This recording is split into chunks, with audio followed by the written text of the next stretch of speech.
In this quick video, I'm going to show you how to record and send a voice messages using your iPhone. Okay, first you have to open this app Voice Memos. If you can't find this, just swipe down here.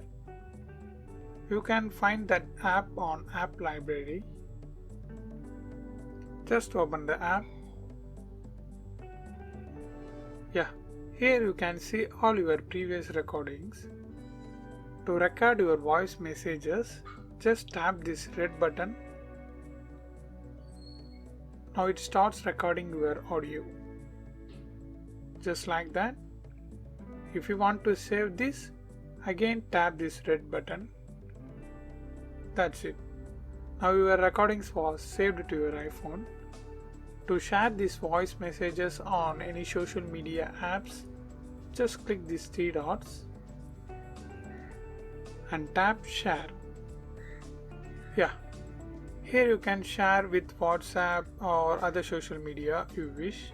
And to save these voice messages to your Files app, just scroll up, then tap Save to Files. Save.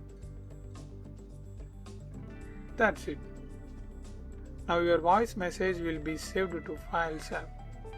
Likewise, you can record and share your voice messages using your iPhone.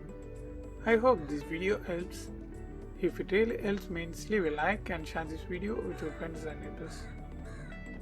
Thanks for watching.